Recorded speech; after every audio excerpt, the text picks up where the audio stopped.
So I know that the three of us, we were born in the 1980s.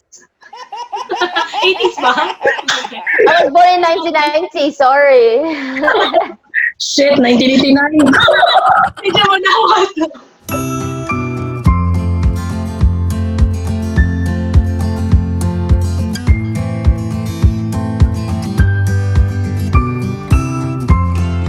Oh my Yeah, God. so the three of us, I know nga nakasulay na ta atong or nakaabot pa ta atong time when there was really no internet, and most of us, in order to gratify ourselves with our beauty, we have to go to a studio to get our pictures taken, and then mag-negative pa ka, magpa-print pa ka, you have to wait for 1 week before ka makakita, uy, bapaday ko, or uy, pati ko, or ana. But now it's really easy with social media. It's really easy for us to promote ourselves, show the people how beautiful we are, and we also get to appreciate the beauty of other people.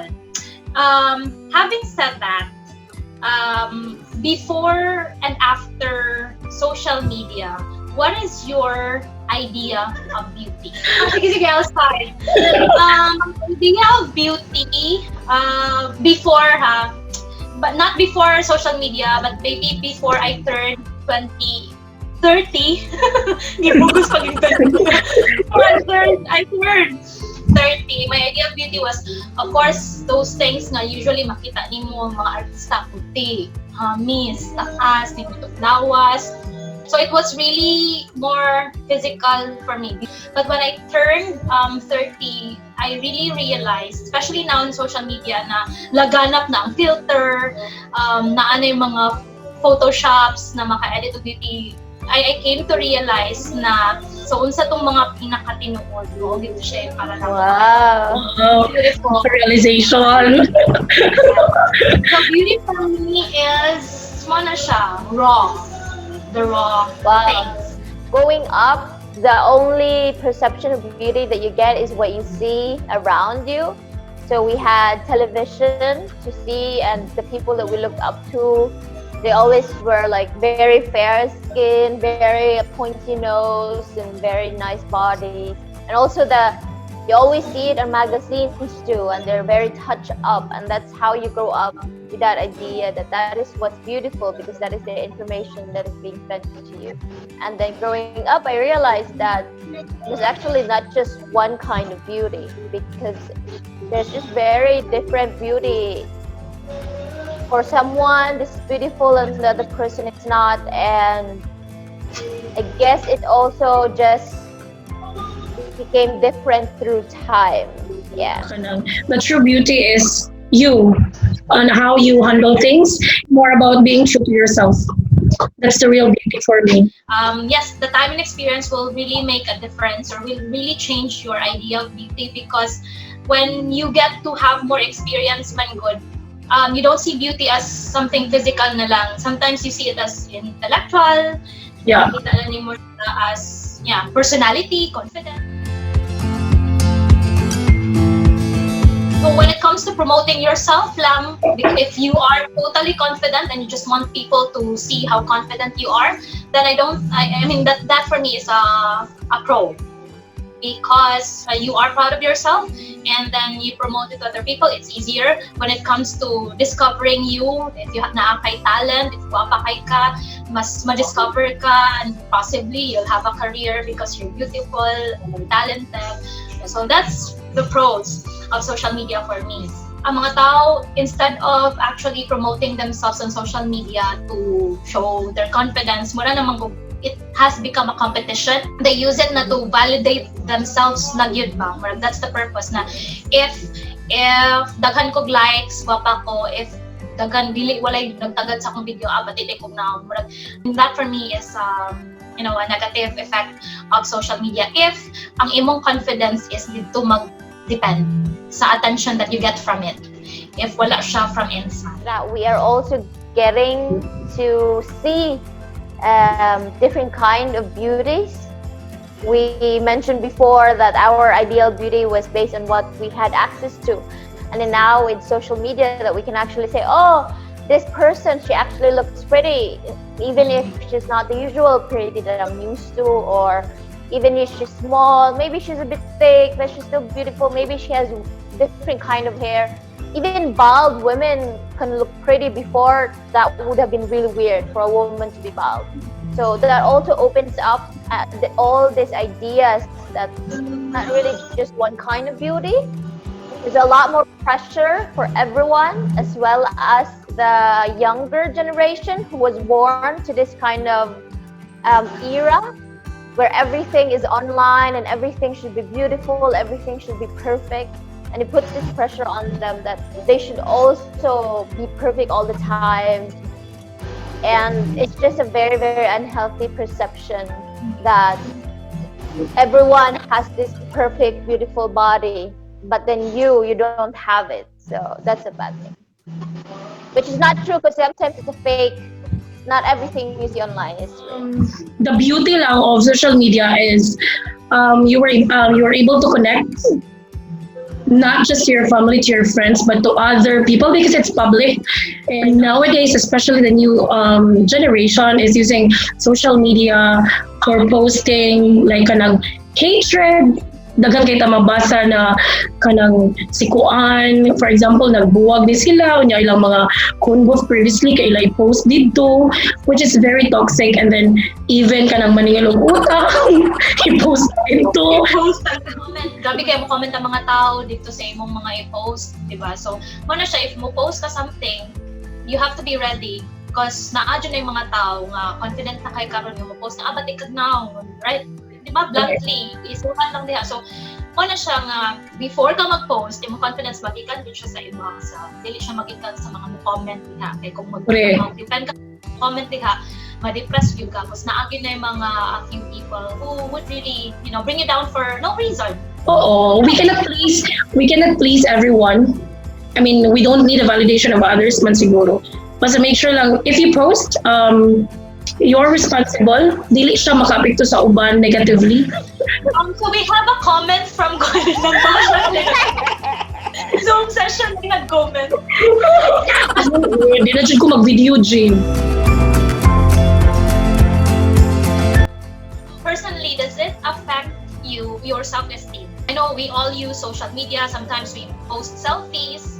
Wala na dyan kayo kung ga-post because di dyan na tumalikay natin mga friends na mga bulabog mo comment, na especially ka na mga friends na walay mga lingaw, na mo comment na tag-selfie dito, tabuka, kawala ba no? Dili na nila makita how I react, pero makatawag ka, siguro ma-reply ta sa comment, ha, but deep inside, ay, oh my God, tambok na dahi kay ko, kanang inana, they are not sensitive. And then, syempre, ikaw, sa imong self, ay, tambok na dyan kay ko, so, kanang dili na kaganahan mo post mo, ni naitabo na ako. Di na kayo kumupost, kay ala na ako sa camera, oh my God, like, tibuok na sakto dyan akong, dili na dyan siya maayo dyan, like, kanina dyan makita, diba? So, hindi ka nag-iisa kay ECQ ba ya? So, daghan na, expected na siya output. with our age, Wow! we've been through a lot. We can manage how to respond, how to react, any comments, harsh comments, siguro. But I don't know with the new generation because if you can notice, to the point na maghigog gani sila or na, di ba? Grabe lang depression, something like that. Even one comment, it will change their lives. I guess it does affect everyone because the internet or the social media is a trend that everyone is doing. When you look at someone's Instagram, for example, and they have this like very hot body, and then you ask yourself, why don't I have that? Or they go on vacations and then you compare your life where photo ba yung taon ka sa inyong luyo? But now, it seems like you have to have... Wait lang. Hello. So we would like to thank our sponsors. Hello. For the day. Go, sorry. Ako nag-silence. Nawadaan ako gana. Mao na siya nakapit to social media. This is a perfect example of the anong bad ang social media kay connect. You want to connect with your friends on an emotional level. Yeah. Naalay interruption kay ilahang na sila i-answering a call from someone. Kaya naman hindi ka ako nakabe. Hindi pa, be. Some days, at some points in my life, it does affect my self-esteem because na siya, makita nimo ang mga tao nga, murag, because kanang perfect kaayo, they go on vacation, sexy kay lawas, nakatupis, yung ana, nakita diri kay, nagka mga pilo-pilo. So, there was a time na mauwaw ka, nga syempre, mauwaw dyan ka magsuot ka ng meeting kay, wala niya kag-hamburger, nga na. So, Michelin. double patty or triple patty nga hamburger, yung mga lawas. So, najay times na it affects na daw my choices sa clothes, kay mauwaw ko sulubing ani. But most days, I really feel confident na kanang, okay, wala, maurag hapon kanang, it doesn't matter whether people see you as, sexy or not, as long as you feel good about yourself, ganahan kasi ang gisulob, as long as feel mo ang ngayon lang sad ka. So wala mo siya din naabot sa tong life no nga kanang grabe atong insecurities no tungod sa social media. I mean, did it happen to us, to you? No, to me? not grabe for me because I also noticed man sa good. I mean, I know for the fact na people normally post the things that are good in their lives. Correct. But nga behind that, daghan sa silang mga problema. I refrain from thinking may taging ana sad ko or may tag naasad ko ing ana because I don't know sa ilang mga problema. May nadyo kay hugutan nga part dai na ay kay kaila. Bakit kailangan? Check lang the description box for the profile. Facebook profile. More guessing game ba? Naman, inspired daw gamay. Bitaw basin kaila mi Jean. Sige na Jean na. Wala siya. So I just realized na dili man jud perfect ang life and dili pa na makita nimo sa social media is the entirety of their life. So if happy sila mag-post that, maybe dunong and happy na sila yung problema at some point. So, ka-experience mo? Virgin na kay kaila. Click the description below. Still connected to self-esteem, was there ever a time that Ay, so, Stop na daw niya, boy. uy, kay 5 minutes na lang. Hindi siya follow instruction. Uy, nakakuha na to. Sunga kita ba sa social media, dahil so, kita na sa uy, asif na ipang. Was there ever a time when you felt ugly? Never! Sa una, gwapa lang. Karon ni gwapa jud ko. Ano ang level of thinking? Oh, nakabuang lang siya. Nga. Dahil pwede ka magpadaplin kay mo. Bati jud ko basta naa ka. Nakasuway na ba ka? Nagiinan ka nga bati kag now? Probably exactly that line. Nasikat ka tungod ana dahil so ni gwapa kag samot. Ana na lang think Kumahasa ko sa ulo. Ako dyan nakauna ng ulo. sa shrimp. Kung ka ulo, Jane. So, supon siya, di ba, ulo? Hoy, ang shrimp ha! Itong storyahan ha, shrimp. Oo.